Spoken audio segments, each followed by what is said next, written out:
Hello, good morning, everyone. We had no classes for a while due to COVID-19 pandemic. As we all know, due to that, K2 has suspended the classes for a while, for a week. And today we are going to start our classes. Uh, okay. Okay അപ്പോൾ then നമ്മൾ module 2 ആയിരുന്നു നോക്കിക്കൊണ്ടിരിക്കുന്നത്. എവിടെ വരെ നോക്കി എന്ന് നമുക്കൊന്ന് just ഒന്ന് നോക്കാം. So this is our syllabus for module 2. Index properties. What are index properties? What is index property and what is the difference of index property from engineering property of soil? We all know about all these things. Sieve analysis, then hydrometer analysis, Stokes law. Everything we discussed in our later classes. And today we will be looking into relative density concept. Before that we will be looking into the particle size distribution curve. Okay, from there we will be seeing what is well graded, poor graded and gap graded soils. Okay, so അതാണ് നമ്മൾ നോക്കാൻ പോകുന്നത്. Particle size distribution curve നോക്കും. ആ കർവിൽ അതിൽ നിന്ന് നമുക്ക് വെൽ ഗ്രേഡഡ് ആയിട്ടും പുവർ ഗ്രേഡഡ് ആയിട്ടും അതുപോലെ ഗ്യാപ്പ് ഗ്രേഡഡ് ആയിട്ടുള്ള സോയിൽസിനെ എങ്ങനെ ഐഡൻറ്റിഫൈ ചെയ്യാമെന്ന് പറയും. അതിനുശേഷം റിലേറ്റീവ് ഡെൻസിറ്റി എന്താണെന്ന് പറയും. സോ അത്രയും ആയിരിക്കും ഇന്ന് നമ്മൾ ഡിസ്കസ് ചെയ്യുന്നത്. Okay, so particle size distribution curve എന്താണ്? പാർട്ടിക്കിൾ സൈസ് ഡിസ്ട്രിബ്യൂഷൻ കർവ് അപ്പോൾ അതെന്തായിരിക്കും? അതൊരു കർവ് ആയിരിക്കും. അത് കർവ് വരയ്ക്കണമെങ്കിൽ തന്നെ നമുക്കതിന് എന്ത് വേണം? ഒരു ആക്സിസ് വേണം. എക്സ് ആക്സിസ് ഉണ്ട്, വൈ ആക്സിസ് ഉണ്ട്. അപ്പോൾ എക്സ് ആക്സിസിൽ ഒരു പർട്ടിക്കുലാരിറ്റി കാര്യം, അതുപോലെ തന്നെ വൈ ആക്സിസിൽ മറ്റൊരു പർട്ടിക്കുലേറ്റ് ആയിട്ടുള്ള വേറൊരു കാര്യം റെപ്രസെൻറ്റ് ചെയ്തുകൊണ്ട് വരയ്ക്കുന്ന കർവിനെയാണ് പാർട്ടിക്കിൾ സൈസ് ഡിസ്ട്രിബ്യൂഷൻ കർവ് എന്ന് പറയുന്നത്. അപ്പം പാർട്ടിക്കിൾ സൈസിനെയാണ് നമ്മൾ കർവിൽ കാണിക്കേണ്ടത്, പാർട്ടിക്കിൾ സൈസിനെ. സോ നമ്മളൊരു സോയിൽ എടുത്തു കഴിഞ്ഞാൽ അതിൽ ഒരുപാട് സൈസിലുള്ള പാർട്ടിക്കിൾസ് കാണും. അതായത് ഫൈനർ പാർട്ടിക്കിൾസും കാണും, അതുപോലെ തന്നെ കോഴ്സറായിട്ടുള്ള വലിയ വലിയ പാർട്ടിക്കിൾസും കാണും. സോ ഇതിനെയെല്ലാം ഇപ്പോൾ ഒരു കിലോ സോയിൽ എടുത്തു കഴിഞ്ഞാൽ അതിൽ എത്ര ശതമാനം 0.75 അല്ലെങ്കിൽ 75 മൈക്രോൺസ് പാർട്ടിക്കിൾസ് ഉണ്ട്, എത്ര ശതമാനം 2 മൈക്രോൺ പാർട്ടിക്കിൾസ് ഉണ്ട്, എത്ര ശതമാനം 4.75 mm സൈസുള്ള പാർട്ടിക്കിൾസ് ഉണ്ട്. ഇത് നമുക്ക് സീവ് അനാലിസിസ് വഴിയോ അല്ലെങ്കിൽ അതിനെക്കാട്ടി 75 മൈക്രോണിനെക്കാട്ടി ചെറിയ പാർട്ടിക്കിളാണെങ്കിൽ we will go for sedimentation analysis or hydrometer analysis. അപ്പോൾ അങ്ങനെ നമുക്ക് ഓരോ പാർട്ടിക്കിൾസിൻ്റെയും എത്രമാത്രം ഓരോ പാർട്ടിക്കിൾ സൈസിൽ റേഞ്ച് ഉണ്ട് എന്ന് നമുക്ക് കണ്ടുപിടിക്കാൻ പറ്റും. സോ ആ കിട്ടിയ സാധനത്തെ നമ്മളൊരു കർവിൽ അല്ലെങ്കിൽ ഒരു ഗ്രാഫിൽ പ്ലോട്ട് ചെയ്യുവാണെങ്കിൽ അപ്പോൾ കിട്ടുന്ന കർവിനെയാണ് പാർട്ടിക്കിൾ സൈസ് ഡിസ്ട്രിബ്യൂഷൻ കർവ് എന്ന് പറയുന്നത്. അതിൻ്റെ എക്സ് ആക്സിസിൽ will be in log scale. X axis log സ്കെയിലായിരിക്കും. Log size of the particle ആയിരിക്കും എക്സ് ആക്സിൽ. അതായത് സൈസ് ഓഫ് ദ പാർട്ടിക്കിളിനെ ആയിരിക്കും നമ്മൾ ആപ്സിസയിൽ അല്ലെ എക്സ് ആക്സിൽ കാണിക്കുന്നത്. വൈ ആക്സിസിൽ പെർസെൻറ്റേജ് ഫൈനർ എന്ന് പറഞ്ഞ ടേം ആയിരിക്കും. അതായത് പെർസെൻറ്റേജ് ഫൈനർ എൻ കൊണ്ട് നമ്മൾ റെപ്രസെൻ്റ് ചെയ്യുന്ന, ക്യാപിറ്റൽ എൻ കൊണ്ട് റെപ്രസെൻ്റ് ചെയ്യുന്ന ടേമാണ് percentage finer. That will be in the Y axis and the particle size will be in the abscissa or X axis. So the curve will be like this. This is an example for a particle size distribution curve. ഇതാണ് ഒരു particle size distribution curve. അപ്പം നമുക്കതിന് കാണാം, X ആക്സിസിൽ 0.001 mm തൊട്ട് 10 mm വരെ പാർട്ടിക്കിളിൻ്റെ size vary ചെയ്യുന്നുണ്ട്.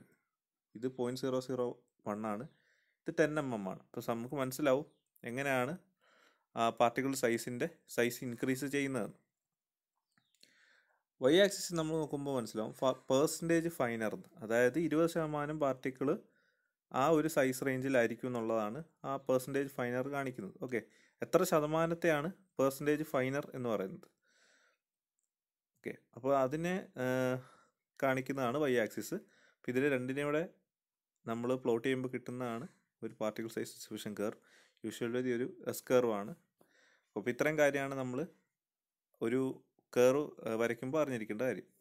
Okay, അപ്പം നമ്മളൊരു സെമി ലോഗ് പ്ലോട്ടായിരിക്കും യൂസ് ചെയ്യുന്നത്. എന്തുകൊണ്ടാണ് സെമി ലോഗ് എന്ന് പറയുന്നതെന്ന് വെച്ചാൽ, എന്തുകൊണ്ടാണ് സെമി ലോഗ് എന്ന് പറയാനുള്ള കാരണം എക്സ് ആക്സിസ് മാത്രമേ ഉള്ളൂ നമ്മൾ ലോഗ് സ്കെയിലിൽ എടുക്കുന്നത്. വൈ ആക്സിസിൽ നോർമൽ സ്കെയിലാണ് യൂസ് ചെയ്യുന്നത്.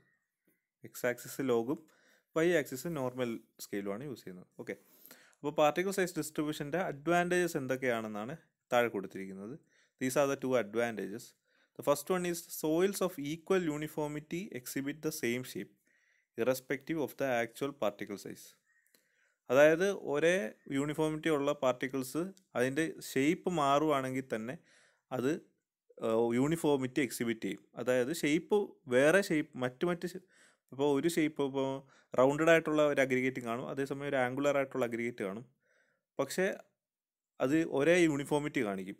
ഷേപ്പ് അതിനെ ബാധിക്കില്ല. കാരണം ആ ഒരു സൈസിലുള്ള ആ ഡയമീറ്ററിലുള്ള ഒരു പാർട്ടിക്കിളിന് അതെല്ലാം ഒരേ യൂണിഫോം ആയിട്ട് തന്നെ അത് റെപ്രസെൻ്റ് ചെയ്യും. ഓക്കെ.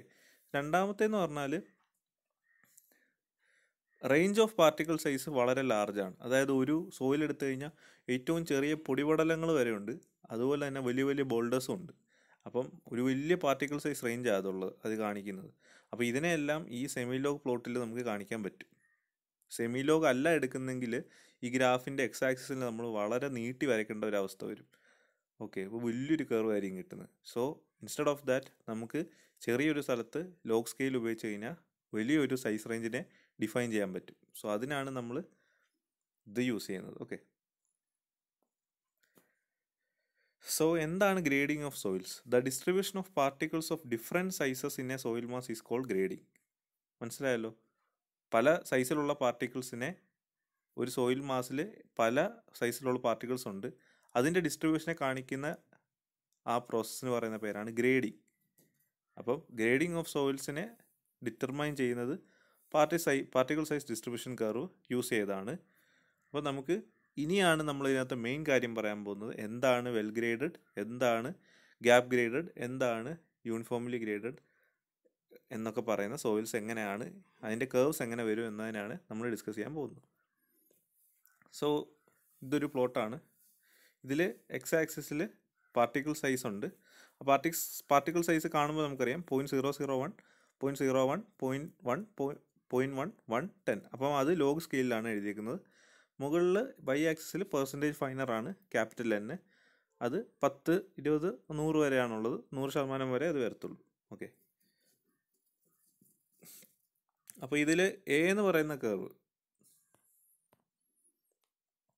ഇതാണ് എ എന്ന് പറയുന്ന കർവ്. ഈ curve, this is A curve. Okay. ഈ കർവ് കാണുമ്പോൾ നമുക്കറിയാം അതിന് ഇവിടെ വരുമ്പോൾ ഒരു ഹമ്പുണ്ട്. സി, ഈ പോർഷനിലൊരു ഹമ്പുണ്ട്. ആ ഹമ്പ് ഇൻഡിക്കേറ്റ് ചെയ്യുന്നത് എന്താണെന്ന് വെച്ചാൽ ആ സൈസിലുള്ള ആ ഒരു പോർഷനിൽ വരുന്ന ഈ സൈസിലുള്ള പാർട്ടിക്കിൾസ്, അതായത് 0.1നും 1നും ഇടയ്ക്കുള്ള കുറച്ച് പാർട്ടിക്കിൾസ് അവിടെ ഇല്ല. അതായത് അവിടെ ഒരു ഗ്യാപ്പ് ഫൗണ്ട് ചെയ്തു. ഓക്കെ. അത്രയും പാർട്ടിക്കിൾസ്, ആ ഒരു സൈസ് റേഞ്ചിൽ വരുന്ന പാർട്ടിക്കിൾസിനെ വൊമിറ്റ് ചെയ്തിട്ടുള്ള ടൈപ്പ് ഓഫ് ഗ്രേഡിംഗ് ആണ് അവിടെ നമുക്ക് കാണാൻ പറ്റുന്നത്. ഒരു പാർട്ടിക്കിൾ സൈസ് ഒരു സോയിൽ റേഞ്ച് എടുത്തപ്പോൾ ഒരു പ്രത്യേക റേഞ്ചിലുള്ള പാർട്ടിക്കിൾസ് വളരെ കുറവാണെന്ന് കണ്ടെത്തി. സോ അത് ഈ കർവിൽ നമുക്ക് ഐഡൻറ്റിഫൈ ചെയ്യാൻ പറ്റിയ കാര്യമാണ്. ആ ഹമ്പ് വന്നതുകൊണ്ട് തന്നെ അവിടെ എന്താണ് നമുക്ക് മനസ്സിലാക്കാൻ പറ്റുന്നത്, ആ ടൈപ്പിലുള്ള പാർട്ടിക്കിൾസ് അവിടെ ഇല്ല. സോ അതാണ് നമ്മൾ ഗ്യാപ്പ് ഗ്രേഡഡ് എന്ന് പറയുന്ന ടൈപ്പ് കർവ്. ഓക്കെ. ആ കർവ് കാണുമ്പോൾ നമുക്ക് മനസ്സിലാവും അത് ഗ്യാപ്പ് ഗ്രേഡഡ് ആണ്. ഇനി നമുക്ക് വേറൊരു കർവ് നോക്കാം.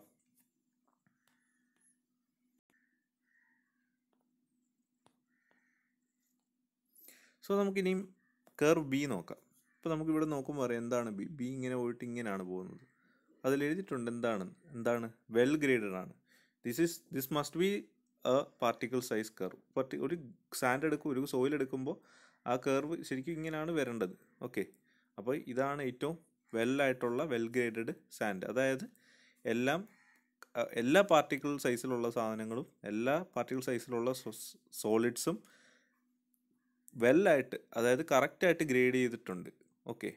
പ്രൊപ്പോർഷണേറ്റ് ആയിട്ട് ഗ്രേഡ് ചെയ്തിട്ടുണ്ടെങ്കിൽ ആ ടൈപ്പിന് പറയുന്ന പേരാണ് വെൽ ഗ്രേഡഡ് ആയിട്ടുള്ള സോയിൽ എന്ന്. ഓക്കെ. ഇനി നമുക്ക് വേറൊന്നും നോക്കാം. Now let's see what is curve C. Okay.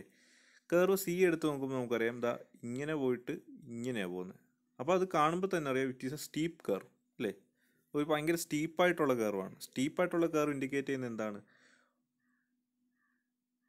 ഒരേ റേഞ്ചിൽ തന്നെ ഒരുപാട് പാർട്ടിക്കിൾസ് വന്നിരിക്കുന്നു അല്ലേ. ഒരേ റേഞ്ചിൽ തന്നെ ഒരുപാട് പാർട്ടിക്കിൾസ് വന്നിരിക്കുന്നു. അപ്പോൾ അതാണ് യൂണിഫോംലി ഗ്രേഡ് എന്ന് പറഞ്ഞാൽ. അല്ലെങ്കിൽ പറയുമ്പോൾ സ്റ്റീപ്നെസ് വരുന്നത് ഇൻഡിക്കേറ്റ് ചെയ്യുന്ന കാര്യം എന്ന് പറഞ്ഞാൽ ഏത് റേഞ്ച് എടുത്താലും പാർട്ടിക്കിൾസിൻ്റെ എണ്ണം ഈക്വൽ ആയിരിക്കും. ഓക്കെ, പ്രൊപ്പോർഷനേറ്റ് ഓരോ റേഞ്ചിലും ഈക്വൽ ആയിരിക്കും. Next one is D, curve D. അപ്പോൾ നമുക്ക് കേർവ് ഡി കാണുമ്പോൾ അറിയാം, ഒരു സൈഡിലായിട്ട് ഇവിടെ നിൽക്കുകയാണ് കേർവ് ഡി. അതിൻ്റെ അർത്ഥം എന്താണ്? ഒരു 0.1 mm താഴോട്ടേ ഉള്ളൂ ഈ കർവ്. അത്ര ചെറിയ പാർട്ടിക്കിൾസ് ആണ് അതിന് ഇൻഡിക്കേറ്റ് ചെയ്യുന്നത്. അതുകൊണ്ട് ഇതെന്താണ്? ഫൈൻ ഗ്രൈൻഡ് ആയിരിക്കും. അതായത് 0.1നും താഴെയാണ് പാർട്ടിക്കിൾസിൻ്റെയൊക്കെ സൈസ്. അപ്പോൾ അത് വളരെ ചെറിയ പാർട്ടിക്കിൾസ് ആയിരിക്കും. സോ നമുക്ക് പറയാം ആ സോയിൽ ഫൈൻ ഗ്രൈൻഡ് ആണ്. അതേസമയം ഈ കർവ് ഉണ്ടോ, കർവ് ഈ, ഇത് ഒരുപാട് ഇങ്ങോട്ട് മാറി. സ്റ്റാർട്ട് ചെയ്യുന്നത് തന്നെ 0.1 ഇല്ല, 0.01 ഇല്ല. So it indicates that the soil is course grind. Okay, അങ്ങനെ നമുക്ക് സോയിലിനെ താരതമ്യം ചെയ്യാൻ പറ്റും. സോ ഇത്രയും ടൈപ്പാണ് ഉള്ളത്. നമുക്ക് നെക്സ്റ്റ് സ്ലൈഡിലേക്ക് പോവാം. ഇവിടെയാണ് അതിൻ്റെ ഡിസ്ക്രിപ്ഷൻ കൊടുത്തിരിക്കുന്നത്. കർവ് എ എന്ന് പറയുന്നത് ഗ്യാപ്പ് ഗ്രേഡഡ് ആണ്, അല്ലെങ്കിൽ സ്കിപ്പ് ഗ്രേഡഡ് എന്നും പറയും. ഇൻ്റർമീഡിയറ്റ് പാർട്ടിക്കിൾസ് മിസ്സിങ് ആണെങ്കിലാണ് ഹമ്പ് വരുന്നത്. ഓക്കെ, കർവ് ബി എന്ന് പറയുന്നത് എന്തായിരുന്നു? വെൽ ഗ്രേഡഡ് ആണ്. അപ്പോൾ വെൽ ഗ്രേഡഡ് ആകുമ്പോൾ എല്ലാ പാർട്ടിക്കിൾസും ഗുഡ് പ്രൊപ്പോർഷനിലായിരിക്കും. സിയിൽ എന്താണ് പറയുന്നത്? സ്റ്റീപ്പ് കർവ് വന്നു. അതിൻ്റെ അർത്ഥം എന്താണ്? പാർട്ടിക്കിൾസ് എല്ലാം ഏകദേശം ഓൾമോസ്റ്റ് സെയിം സൈസിലാണ്, ഒരേ സൈസിലുള്ള കുറേ പാർട്ടിക്കിൾസ്. ഓക്കെ, അടുത്തതായിട്ട് പിന്നെ എന്താണ് പറഞ്ഞിരുന്നത്? കോഴ്സ് ഗ്രൈൻഡ് ആയിട്ടും ഫൈൻ ഗ്രൈൻഡ് ആയിട്ടുള്ള രണ്ട് കേർവ്സ് ആണ് കാണിച്ചിരുന്നത്. ഇത്രയും കാര്യങ്ങളായിരുന്നു നമ്മുടെ കഴിഞ്ഞ ആ കേർവിൽ നമ്മൾ കണ്ടത്. ഇനിയും പറയാനുള്ള രണ്ട് ടേംസ് ആണ് യൂണിഫോമിറ്റി കോഎഫിഷ്യൻറ്റും അതുപോലെ തന്നെ കോഎഫിഷ്യൻ്റ് ഓഫ് കർവേച്ചറും. ഓക്കെ, അപ്പോൾ യൂണിഫോമിറ്റി കോഎഫിഷ്യൻ്റ് ഇൻഡിക്കേറ്റ് ചെയ്യുന്ന ലെറ്റർ എന്ന് പറയുന്നത് CU ആണ്. CU, uniformity coefficient. അതെന്ന് പറയുന്നത് ratio of the particle size such that 60% of the soil is finer than this size divide by 10% of the soil is finer that size. Okay, അതായത് D60 divide by D10 ആണ് CU. Uniformity coefficient എന്ന് പറയുന്നത് ഒരു qualitative matter ആണ്, ഒരു parameter ആണ്. അത് നമ്മൾ സോയിലിൻ്റെ അനാലിസിസിന് വേണ്ടി, അതിൻ്റെ സൈസിൻ്റെ ഷേപ്പിൻ്റെ ഒക്കെ അനാലിസിസിന് വേണ്ടി യൂസ് ചെയ്യുന്ന ഒരു പാരാമീറ്ററാണ്. അത് it is A ratio of D60 to D10. D60 എന്ന് പറയുന്നത് സൈസ് റേഞ്ച് ആണ്. അതിന് 60% സോയിലും അതിനെക്കാട്ടി ചെറുതായിരിക്കും. അതാണ് അതിന് മീൻ ചെയ്യുന്നത്. ഓക്കെ, അതുപോലെ 10 എന്ന് പറയുന്നത്, D10 എന്ന് പറയുന്നത് 10% ഓഫ് ദ സോയിൽ ആ സൈസിനെക്കാട്ടി ചെറുതായിരിക്കും. സോ ഈ D10 എന്ന് പറയുന്നതിനൊരു ഇൻഫ്ലുവൻസ് ഉണ്ട്.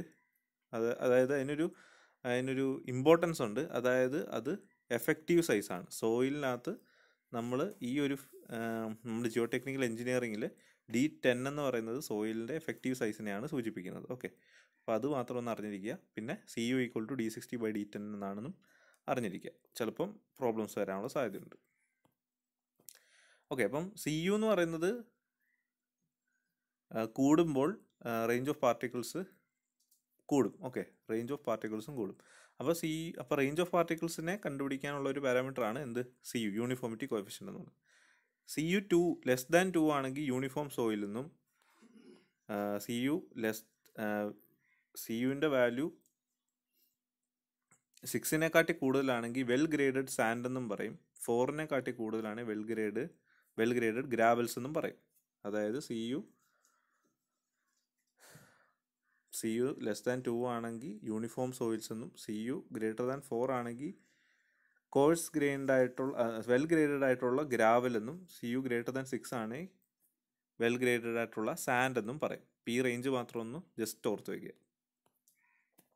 അടുത്ത പറയാൻ പോകുന്നത് ഞാൻ രണ്ടാമത് പറഞ്ഞ കോഎഫിഷ്യൻ്റ് ഓഫ് കർവേച്ചർ ആണ്. CC എന്ന് പറയും, അല്ലെങ്കിൽ CG എന്ന് പറയും, coefficient of gradation.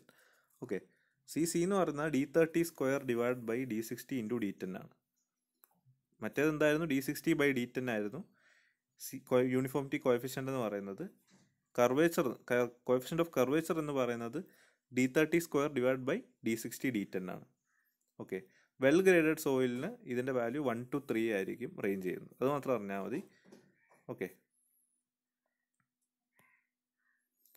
Next one നമ്മുടെ നെക്സ്റ്റ് ടോപ്പിക് എന്ന് പറഞ്ഞാൽ റിലേറ്റീവ് ഡെൻസിറ്റി ആണ്. So what is relative density?